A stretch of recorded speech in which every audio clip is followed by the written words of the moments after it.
Oh man, it was bad. It was not fun. Uh, we had a terrible playoff game.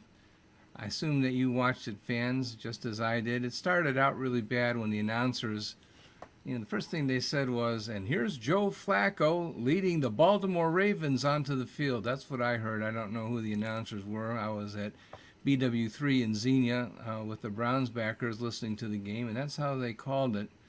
I was pretty disappointed, needless to say, but that's what they said.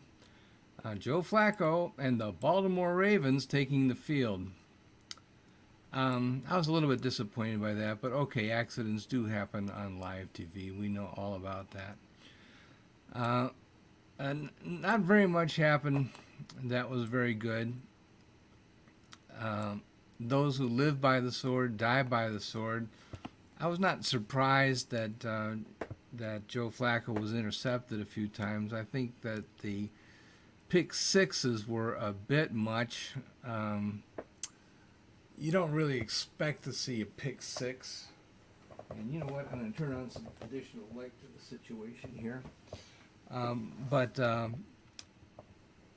interceptions are something that we just have to contend with Joe. He likes to throw the ball. And against the Texans, which are not known for their run defense, you're going to pass early and often against them. That's standard operating procedure. That's what the Browns did. And there was going to be a chance of being intercepted. The Browns, as the announcers on TV pointed out, led the NFL in turnovers and were the first team to make the playoffs while leading the NFL in turnovers. I hadn't realized that statistic until today, but that's an important deal that the Browns really turned the ball over a lot, and to some extent they were successful in compensating for that because they just made a lot of yards in the air game at the end with Joe Flacco throwing for 300 guaranteed yards every single game, I think. So, but it caught up with them. Those who live by the sword die by the sword. We knew that the Texans were a threat. We knew that, at least I knew, that C.J. Stroud was the better quarterback on the field. Vastly talented young man. Very good at keeping control of the ball. He did not turn the ball over during the season, only 5 interceptions the whole year, and he was pretty good against the Browns. What did surprise me, however, was that the Browns' defense was just really ineffective at containing him. I did not expect them to necessarily dominate, but the Browns were not able to put on much of a pass rush. Even with the great Myles Garrett, you know, having his way, they were able to keep away from Garrett and the other three guys. Basically, they were able to run away from, and C.J. Stroud had enough time that he was able to carry forward. And here's Captain Cleveland, Johnny Cleveland himself. Hi, John. Howdy. Well, I was just moaning and crying, talking about the loss that the Browns experienced, and my surprise that the defense was beat up so badly. I was not terribly surprised that the Browns offense turned the ball over, that Joe threw interceptions. That's something that he was susceptible to Right, we talked during the about past that. 5 games. But I'm getting some feedback. I Are did you not hearing that? expect the Texans to be able to dominate offensively. Did you? No. And Elliot, I'm getting a lot of playback here. Are you Oh hearing that yeah, on your end? let me fix that. Just a minute.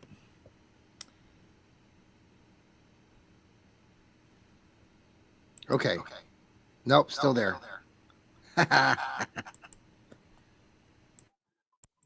There we go. That's better. Are you there? Yeah, it's okay when there's just one of me, but when Ah, two people come on, I have to tweak the yeah. microphone. I'm But I like you, Elliot said, it was a terrible performance by the Browns defense. Just awful. Where was Myles Garrett? Greg Newsome can go somewhere else. I'm so tired of Greg Newsome right now. He's annoying. I've always said he celebrates too much, and he got burned time and time and time again in this game. Martin Emerson was nowhere to be found. Ronnie Hickman, granted that he's a rookie, but he got burned. The secondary looked completely lost in this one.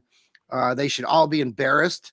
And while some folks and I agree that we should celebrate that we had a good year to go out the way that they did against a Houston Texans team that, it's that they're decent, but he's a rookie quarterback. And I know CJ Stroud is going to be spectacular, but let's not we're already writing the fact that we think that CJ Stroud is like this greatest quarterback of all time. And that's just embarrassing. That should be embarrassing to the Browns defense. It should be embarrassing to Jim Schwartz, who didn't have this team prepared.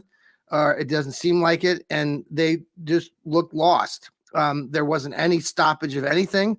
The Browns got some good momentum at the beginning of the game, but they couldn't stop them. And they finally did. And then Joe Flacco decided to return to his 38-year-old self and threw two awful interceptions that were just backbreaking to this this team. So that ended the game. Hey, though, I'll give you an explanation for what I saw. This is the Brady effect.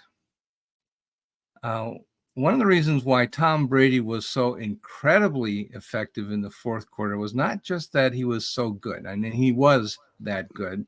I don't mean to disparage him in any way, but one thing that happened, though, is that the defenses got so psyched out that when it got to be the end of the game in the fourth quarter and Brady had the ball, everybody started to play like Jabril Peppers in his rookie year. Do you remember when Greg Williams used to have him play like 20 or 30 yards off the ball? Do you remember that? Oh, yes. Way back. And everybody got so afraid of being burned by Tom Brady that they wouldn't play their guy. They would just stay like 12, 15 yards away from the line of scrimmage, and they wouldn't cover the wide receivers because they were so terrified of Tom Brady. They would just stand there and pee their pants on defense. And that's what I saw collectively from the Browns defensive backs, is they just quit playing their positions. They started to drop back further than normal because they got burned once or twice and they lost their nerve. And Elliot, so they started playing back and back and back and back. And now all of a sudden they left the easy short pass completely open. And so CJ was able to complete passes at will at short range. And so suddenly he became an 85% completion percentage quarterback because the Browns secondary lost its will to try to cover these receivers. They just were so afraid of the big play that they lost their nerve. That's what I saw. Absolutely. I agree with you, Elliot. I also think, but the big plays, think about the second touchdown the Texans had. It was just a dump off. It was a screen pass, and our Browns secondary and they overran it. There were three guys in position that were in position, but they played terrible defense, overran the guy who ran it in. I don't even know the guy's name. He's an unknown or whatever the guy's name was. And he went 80 yards on a freaking screenplay. Come on, man. Yeah, the Browns defense looked completely disorganized tonight. They were miscommunicating. You could see it in the backfield. There were multiple times I saw players talking while the play was starting already. Again, they looked fumbled. And to go into a playoff game, the biggest game of your season, they laid a horrible egg. And people that want to blame this on Joe Flacco, or people that want to say, well, it was a great season, but they weren't expected to be here. Bull crap. They got here because they played hard, and I don't care about the freaking injuries. They were talented enough. They blew this team out 3 weeks ago. They should have taken care of business today, and they laid an egg. Sorry. Let me ask you a question about that. I digress. Screen pass. Is it possible that they allowed too much margin and then they overran when they were trying to compensate, that they left him too wide open. Yes. And then when they charged to try to catch him, they overran him. And that's why he was so open and was able to get I agree. past the coverage. It goes back to your point earlier, just a second ago, Elliot, you just made. They were peeing down their pants from the beginning of the game, and it's embarrassing. They should all be embarrassed, other than JOK. JOK came to play. That's the only guy that I saw, and maybe Taki on occasion. JOK was making plays left and right, getting these guys in the backfield. It seemed like he was the only one wanting to be out there. Where the hell was Myles Garrett? And Zadarius Smith was smiling at the end of the game on the sideline. Any Browns player, they're getting paid $10 million to play professionally. They don't care about. Do they really care about the Cleveland community? Do they really care? Why are they smiling after getting beaten 45-14? That's what pisses the hell out of me. You shouldn't be smiling after giving up that many points. Go back and watch it right at the end of the game. Zadarius Smith is having a chuckle with somebody. I don't know who he was talking to, but get that little chuckle smile off your damn face. Sorry. I keep telling I'm a little irritated. Well, I'm the irrational Browns fan. Yeah, I want to sound like Hugh Jackson. I want to analyze what happened, but we didn't see sufficient pressure from the respective defensive line positions. I do feel that Myles Garrett did his job. He got he occupied his usual two blockers from the offensive line, which is what we were expecting to see. That's true. And but we didn't really see the other guys on the defensive line take advantage of that. We did not apply the pressure that we needed to rush CJ. CJ had adequate time to survey the field and make his decisions and throw the deep ball. He was able to do that, and we really didn't I expected him to play the Pittsburgh Steelers Ben Roethlisberger offense, where he's got 2.5 seconds to throw the ball. I think we'll have to go back and look at the films, but I think he probably had 3.5, 4 seconds much of the time, and was able to unload the ball to Nico Collins. And that's how you throw the bomb, is you get enough time because you're not being hotly pursued. The touchdown he threw before, he threw so many touchdown passes. The one I think that they hit before the end of the first half, where he put it was like a lot of air into the ball. It's 5-yard line or something, and he threw the ball like 1,000,000 yards in the air. And Nico caught it and was tackled on like the 3-yard line. That one, he had enough time to crank it up and throw it out there. It was a really good catch by Nico Collins. Just didn't. Where was the secondary? Is CJ Stroud that good? They caught us gambling, and we were in single coverage. And then the idea was, I think, that we were trying to get extra pressure on him, and it didn't work. Yeah. The idea was we were going to sack him before he would be able to find Collins with that one-on-one coverage. That was not supposed to happen. So there was evidently they were better at picking up the extra pass rusher, or we were inept at applying pressure, one or the other. The Browns pass rush was not there. It was not. No, they didn't put a hand on him. And, Joe Flacco, on the other hand, he was, his world came crashing down. Flacco mania is no more. And let me ask you this, Elliot. At the end of the first half, the Browns had the ball about midfield. They were kind of trying to put the drive together. And then I think it was a third down. And it was a bizarre ending to that first half again, where Kevin Stefanski just let the clock run. There was like 30 seconds, 35 seconds. And no one decided to stop the clock. The Browns had an opportunity. I thought they were in semi-good position. I think it was only a third down, and he scrapped it and just let them go to the locker room. I'm going, what? I think Flacco just got sacked. I understand that they lost some yardage, but why? What was that about? I think, once you get to be certain yardage in the hole and you're not effective at stopping the pass rush, there's a greater chance that something bad is going to happen than something good is going to happen. And especially, I would note that James Hudson, the three, we talked about some of our guys on offense being possible candidates for Dancing with the Stars. Yes. Some of the guys on offensive line, I think, are excellent candidates. There's a new show in Spanish television called Matadors with the Stars. And I think that some of our offensive linemen could be candidates for that TV show. We did not stop the oncoming pass rush. No. And I think Stefanski was concerned enough about it that he felt that if they had tried to drop back and throw a deep ball, that it was going to get disrupted, and that's why he didn't do it.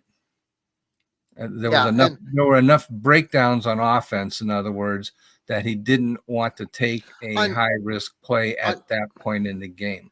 Elliot, on Joe's first interception, I mean, do you think he was trying to airmail it out of bounds, or do you think he was trying to hit Cooper and Cooper went one way and the ball went the other way? No, I think I'm a little bit foggy about which was. Yeah, I think the first one there was a guy hanging on him, and yes, he kind of lofted it. Two potential receivers. He had Njoku and in the flat. And he had not really in the flat, but they were both running out patterns. Yep. He had Njoku and he had Cooper both, but he had a receiver that was hanging around his waist, and that threw the pass off. And it wasn't clear where the ball was supposed to go. His pass was just off. Right. And I think that's the reason why it was off, is because he was thrown off by the receiver tackling him. Mm-hmm. And it wasn't really his fault. If he could have, in slow motion said, oh, well, this is not going to be an accurate pass because I'm being tackled. Let me throw this out of bounds instead. That would have been the preferred play, but you can't really change your mind in, less than 1/10 of a second when there's a guy tackling you. Right. So I think that's what happened on that play. The second interception that happened in the next series, again, it was just a terrible decision by him. That one, he had a legitimate chance to make a completion. And if the receiver had Harrison Bryant Harrison had come into the run back towards the quarterback and outfought the defender for the ball, right, that could have been a completion. So I think there's a certain element of risk in that throw, but I think I'm not sure, but I think when they diagnose that play on the film on Monday, I think they still go over the tapes, even though the season's over. I think they'll say, Harrison, absolutely, I think you should have run back on that ball a little bit harder, and you should have outfought your guy for that ball. There was, that could have been saved, even if it was not the best of throws by the quarterback. You could have outfought your man for that ball. That's what I think. Now, have you gone over the stats of the game? Not that a lot of these things matter, but I pulled a few. Are depressing. Yeah, I pulled a few things up. I was just going to say Joe Flacco threw the ball 46 times. He did get over the 300 mark again, so congratulations to Joe Flacco. Congratulations, Mike. Flacco mania is dead. You throw a lot when you're behind. That's what that is all about. David Bell, by the way, of all players, we talked a little bit about him on the pregame. He had his best game of his Browns career so far. 8 catches, 54 yards. That's one of the few things we got right on the pregame, is that David Bell was perfectly fine substituting, and he was a starting wide receiver, and he did just fine. We got out of David Bell what we wanted to see: some short receptions, not a dominant long ball receiver, but he can catch footballs. Right. He was 8 for 8, I believe, and we're happy with David. Yeah, it was quite well. Now, I think most of us were nervous, so we talked about that coming in on the pregame show. How are you feeling now after this? I mean, are you just like, I'm just, a lot of people are talking about feeling empty and just, lousy. And, just it's always tough when you lose a season, and I'm I'd say some irrational things and post those because that's what Browns fans do. I don't know, man. I tell you, there's always next year. That's always our motto in Cleveland. What is this going to be? Super Bowl 58 or 59 coming up? Gosh, I I remember the original Super Bowls, man. Yeah, They were exhibition games that nobody cared about until Super Bowl III. Super Bowl III is still that's the most amazing game was that the that Chiefs game against Green Bay? no. Well, the first one was Chiefs against Green Bay. The Uh, second one was Oakland against Green Bay. And yeah, then it was Joe Namath against the big bad Baltimore Colts. And, people were calling them the best team ever assembled in the NFL, at least the best right. defense ever. I still believe that they were the best defense ever in the NFL up to that time. But the AFL was actually tactically superior Hmm. because they beat the tar out of the NFL 2 times in a row. That's a pattern. That's a Yeah, trend. You can't, they whooped them. yeah. Uh, you Hey, know, well, I have some other historical news. You'll find this story interesting, Elliot. I was able to hang out with some of my colleagues I work with now in my side gig as a school counselor. And surprise, surprise. I have to keep my irrational thoughts to football. But this is kind of cool, Elliot. So this friend of mine, his name's Bill. Okay, Bill's wife. Okay, they live here in Columbus. Bill's wife, and her name is Holly. Holly's father, his name was John Edward McCarty. Okay, John Edward McCarty went to school and was best buds with Lou the Toe Groza and his brother Alex Groza down at Martin Ferry High School. They graduated in 1941 down okay. along the state Ohio line there, I think, with West Virginia. They were Mhm. 1941 champs. Her dad, John Edward McCarty, was a state champion runner. He was a brilliant, fast guy, 6'2". Lou Groza's brother, Alex Groza, was like 6'9", and he was friends with Lou. What's really interesting, there's a photo. He had a photo at his house today.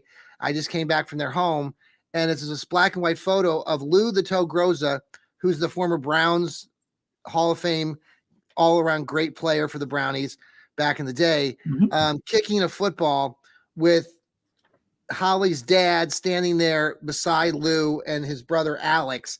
And it's a really cool photo. I wanted Oh, to just cool.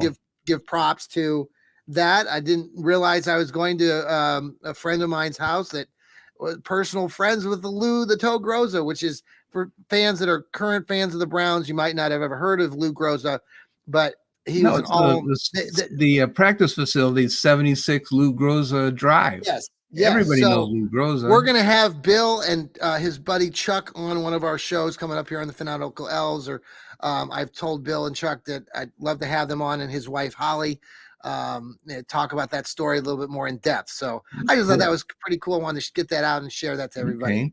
Yeah. Well, So okay. so that was the only good bit of good news today. If you're a Browns fan, what a dud! I mean, just what a dud, Elliot. I'm just Mm. so like I don't know what was the reaction like at the Xenia Browns backers today.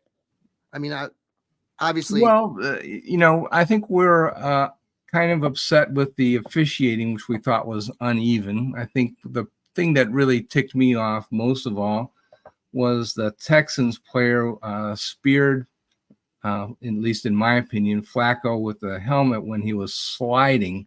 I didn't know yes. you were allowed to spear a quarterback with your helmet when they were sliding.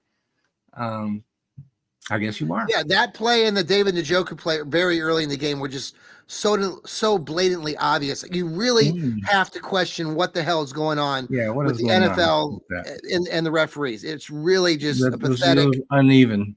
But hey, I very do have pathetic. something about David Njoku. I do have something Yeah, that involves the Browns backers. In fact, let me, if I may, we're sort of in a stream of consciousness mode. So if I depart drastically from the subject for just a moment, I wanted to show something that involves two Xenia Browns backers. yes. And And thanks for following us here on the Fanatical Elves Network, part of okay, Fans First Sports Network. We love having you along. By the way, I gained a couple followers on our show today, Elliot. So Chuck and his wife, they're following us now on Apple or on Spotify. So that's really cool. okay. Well, here, this is. I had no idea that our Xenia Browns backers were in a viral video with David Njoku, and this is it. Oh, Okay. This has been seen by almost 200,000 people yeah, on Facebook, and this is sure. the Twitter version, which we're allowed to show based on Uh, copyright rules. okay. And this comes to us from let's see, N Broom AGIN Brady and Okay. Brummagem Brady, Nikki Brady. Okay, here it Okay. is. And all right, let me just play this for you.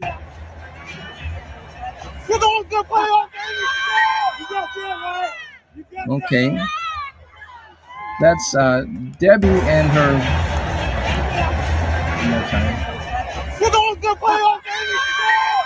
Oh, wow. So they're Yeah, from the Xenia area? yeah, that's I'm not sure if that's Aiden or Ethan. There's two young men that attend Uh-huh. Browns backers regularly, Yeah. and they're really terrific kids. They're about 9 or 10 years old, Yeah. and they're just tremendous fans, very mature, and they communicate very well. And I think that they could be doing our job in a few years. Yes. They'll probably be better That's a than neat we are. side story. So yeah, let me get out of the share mode here if I can, and let's see, how do I do that? Am I out? Stop sharing. let's see, Okay, there we go. Okay, here we are. Any But yeah, I final, wanted to show that. So what do you think going forward, Elliot? What are you going to focus on here now that the Browns are out of everything? Are you going to watch any more of the games, or what are you going to do? Up to this point, I've been very resistant about talking about next year's draft and the salary cap and who are we going to cut, who are we going to sign, and free agents and all that stuff. Yeah, because we've been conditioned to have losing seasons and talking about next year ever since about game 4. That's when the season is usually down the drain for Browns fans, right. and I've been kind of preaching that, hey, the regular season is not about preparing for next year's draft. We're in this. Let's focus on this season. The next game is important. Let's do it one game at a time. And I don't want to talk about the draft. I don't want to talk about next year's free agents. I'm not even going to talk about, too much about next year at all. Although, frankly, I've been doing a lot of work on the salary cap for next year. And a lot of people have been really challenging me on that, saying, oh, salary cap doesn't matter. You just move money around. It's all a shell game. It means nothing. Well, it does mean something, and the Browns are in trouble, and the Browns they really need to have cooperation from Deshaun Watson and his agent in order to restructure that $64 million. Hello, $64 million is not negligible. They absolutely need to restructure that contract. In other words, convert some of that to bonus money. Yeah. Push that into the out years. They need to extend Deshaun Watson. You may not like Deshaun Watson. I don't like he's here for a long time. Nothing against Deshaun Watson as a quarterback. Right. But that $64 million price tag for next year is too big. They need to spread that out somehow. What do you think, affordable? Nick Chubb? Where are you at with where are we at? Nick Chubb will be offered a contract which is going to be incentive laden and which will not be guaranteed. Right. There is no way that the Browns can offer him a guaranteed contract with his injury history. Does he take it? I imagine that he will. I imagine that the two sides will come to some sort of agreement, but there is no money to pay him at the moment. Sure. They cannot pay him unless they restructure Deshaun Watson. There's no money to pay anybody at all. So that needs to be done first with Deshaun. Yeah, they have to make cuts in order to be within the 2024 budget, and there's nobody that they can cut because everybody has got guaranteed money. It's a really bad situation. 2 other questions. Stefanski, Steady Eddie, do we get him to a long-term deal here shortly? And then Jim Schwartz You've talked about this a little bit on your shows previously. Where are we at with Jim Schwartz? Because there's a lot of chit chat out there that Jim is, seeking another head coaching job. There's a lot of head coaching jobs out there. Is he gone? No, after today's performance, we're stuck with him.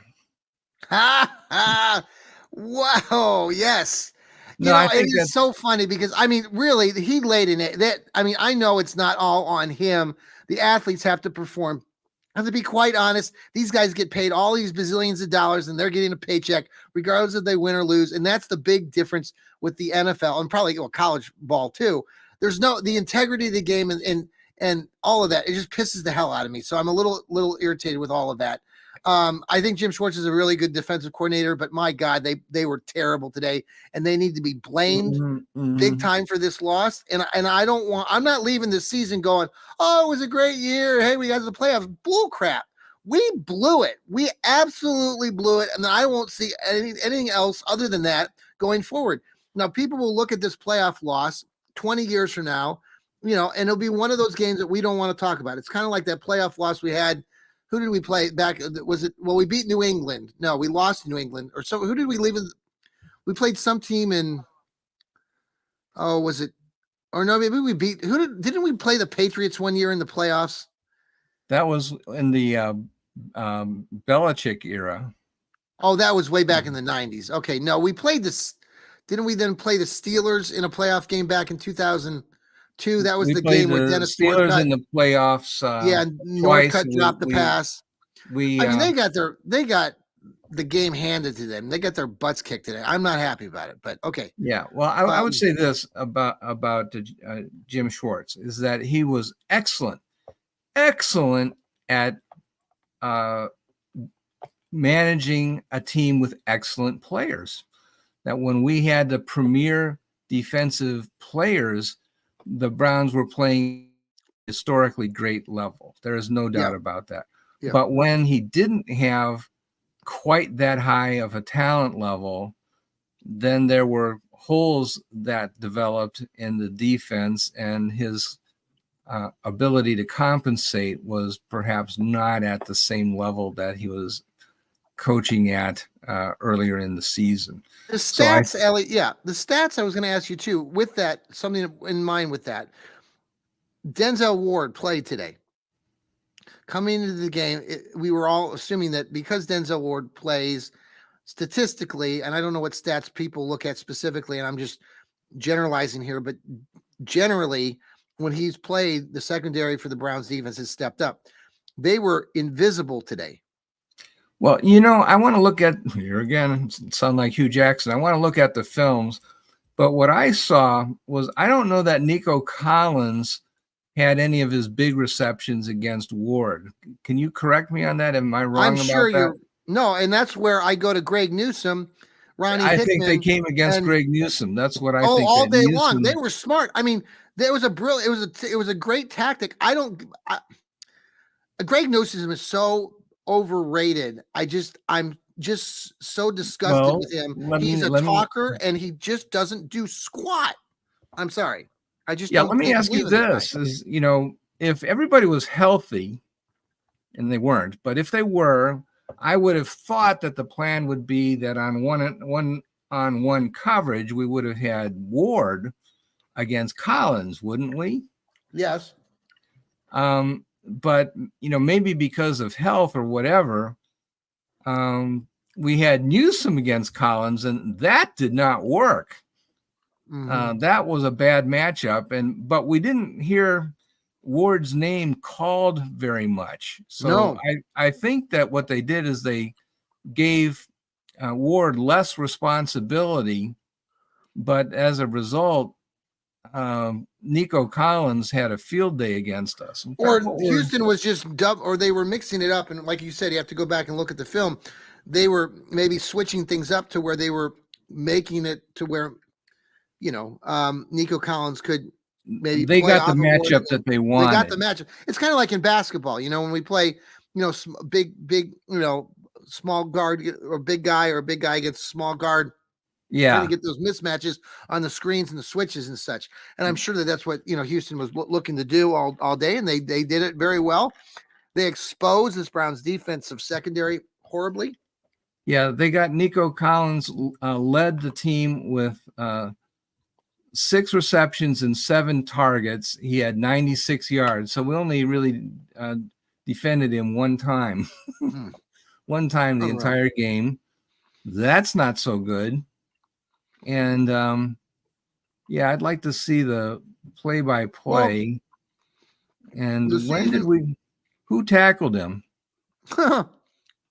I'm not sure. Well, here I'll tell you. If you'll, you keep on.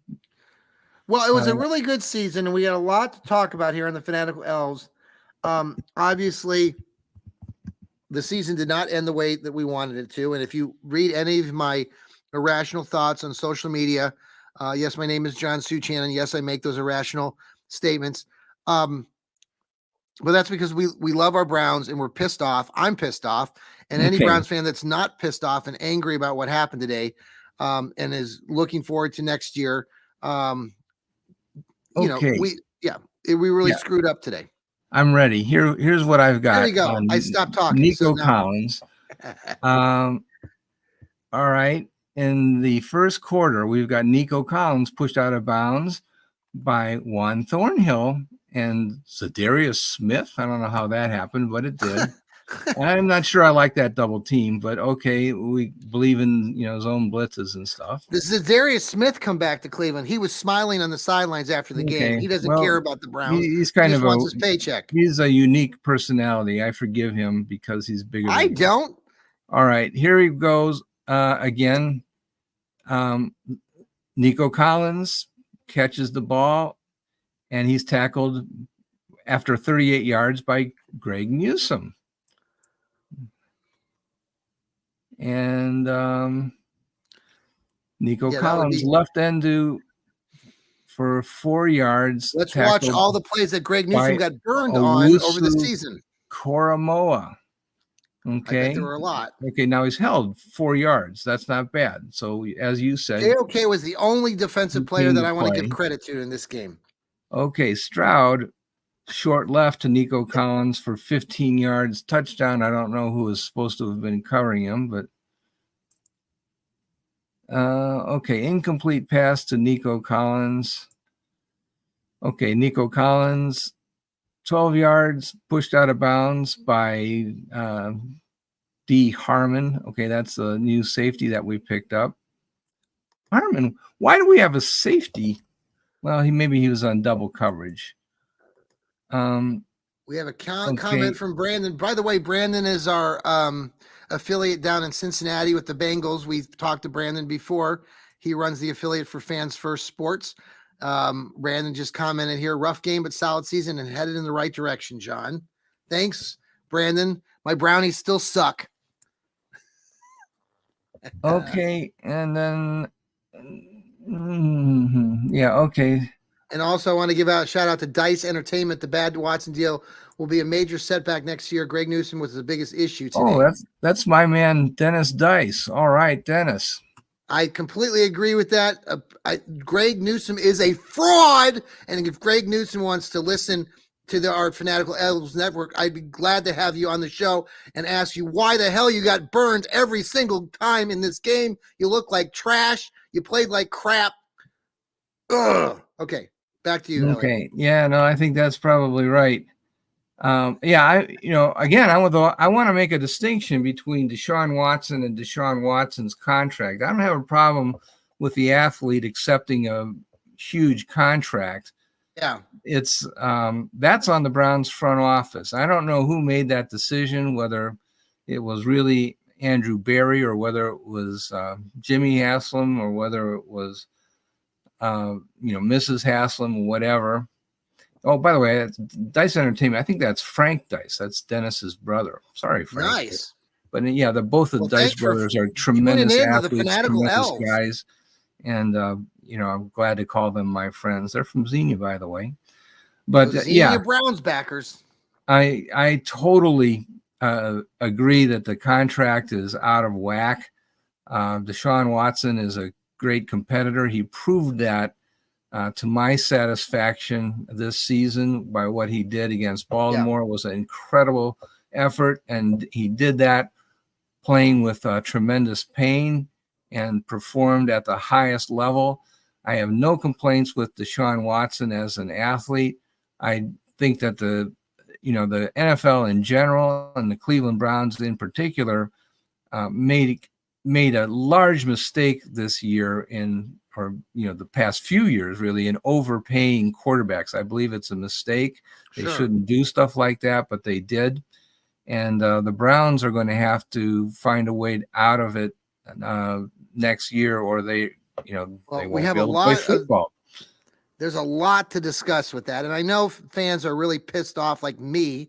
We're going to be coming back again tomorrow, the next day, and the day after that. The Oracle Speaks show will be brought to you by Elliot here. We've got Steve Gill with the Dog Pound South show coming up. Steve is our more even-keeled podcaster, and he brings it like it should be. He's the one with the while I'm the crazy lunatic fan, Steve is not, and Steve brings it and will share exactly what the Browns need to do to get back to where they were this time this year. It is really remarkable, and I mean, Joe Flacco was trash today, but he did help propel this team to the point where they got. Many of the defensive players helped get this team to where they were.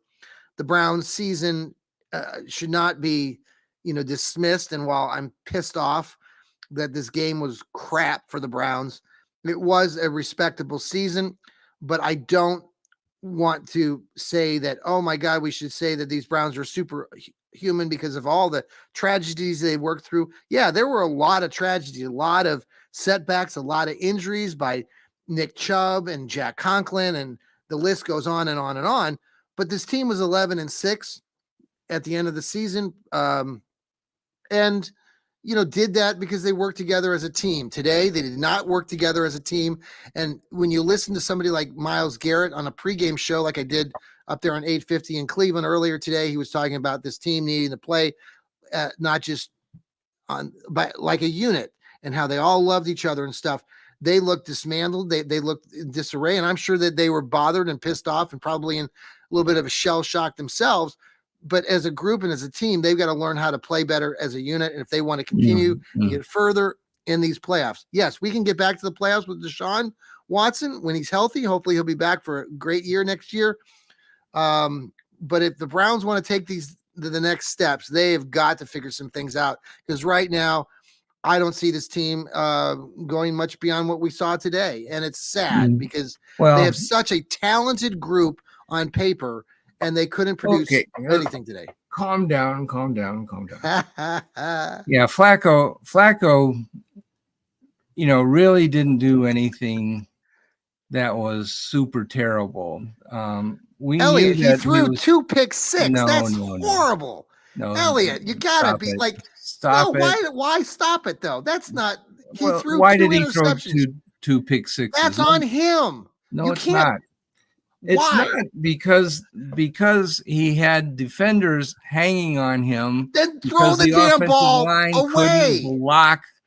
If he had had time to throw, those would have both been complete passes. But he didn't, so he needs to be smarter as a 38-year-old veteran, former Super Bowl quarterback, to know what to do with the damn ball. That's on him. Well, look, if you take sacks all day long, that doesn't advance the ball, does it? You can't score touchdowns by taking sacks. So there are Joe risks Flacco for that part of why had they to lost take. today. Those were calculated risks. He thought that he could make that throw. And the first time he was wrong. The second time, I believe that Harrison should have come in for that. He ran the wrong route. And no, he ran the right route, but he didn't come back for the ball. That's a fundamental thing that should have been done. He did come back. He did come back a little bit, but if he'd have fought for that ball and outfought the defender, that ball could have been caught. So I think that you have the quarterback mentality right there. That's what all quarterbacks think. And then, but if you go and talk to Harrison Bryant, he's going to say, well, something totally different. Nah, well, that would be an excuse. I think he could have, if he could have fought harder and made that catch. Those things could have gone either way, Yeah. but he had to take chances in order to try to score touchdowns. He did not have a good enough team to give him low risk options to score points. He just didn't. And Okay. that's why he's through. Well, you I had said that David. before the Yeah. game. I said Yeah. that the whole Yeah. season that he was going to throw interceptions and hope that he could compensate by making a lot of yards. He threw interceptions when he was winning. He threw Yeah. Oh, he 5 did. leading Yeah, I into know. the game, Yeah. and he threw 2 more today. That's wasn't a didn't surprise me. Yeah. And Yeah. but I also think if you look at the offensive line play, you will see that Yeah. they did not have a good game at all. Did not No. hold off the pass rush from Sure. the Houston Texans, and the Houston Texans were Yeah. not that formidable of a defensive I agree team. too. We haven't talked much about the offensive line, but they Now were. there are people Yeah. on the defensive line that will not be back next year, and or excuse me, people on the our offensive line that will not Yes. be back. Yes. And a very interesting question is, what are they going to do when Jack Conklin returns? Where will he play? Right. Right. Well, we got a lot more to talk about, a lot more shows to come for you this week. I know Browns fans are disappointed. I'm bothered tonight. But you want to wrap things up here, Elliot, tonight before we part ways? Oh, I don't know. I'll sit here and talk all night. If we had Well, I gotta go. I gotta run. So you can keep okay. chatting if you'd like. Yeah, well, if we had fans that came in and talked to us, I would be so pleased, and I would just argue with the fans all night long. But I we will want to get this probably show leave out when on you leave. Apple and Spotify. I'll So leave when you leave. So maybe we'll wrap things up. but yeah, we're Did going you to come talk in with? about the draft. We're going to talk Yeah. about how many players are leaving the team because their contracts are over. We're going to talk about how they're going to make cuts in order to get under the salary cap in 2024. This is something we have not had to face before because we always had extra money in the vault. We don't have it in 2024. We're going to be the ones that are making stupid trades like trading away $10 million veterans in order to get a 6th round draft pick. That's going to be us next year. So we'll tell you all about it in this off season, fans. You may not be happy to hear it. And you're going to be saying that, oh, the salary cap's not real. They'll do something else, and we'll keep all the veterans and sign a bunch of free agents. You'll see. We'll see about that. Tune in for more. Tune in. All right, with that, I'm leaving. I'll see you later. I'm going to play some tunes. Have a good night, everybody. All right. Good night, everyone. Rough night. Rough night. But go Browns. There'll be a next year. We play this game every year. We do. Appreciate it, Elliot.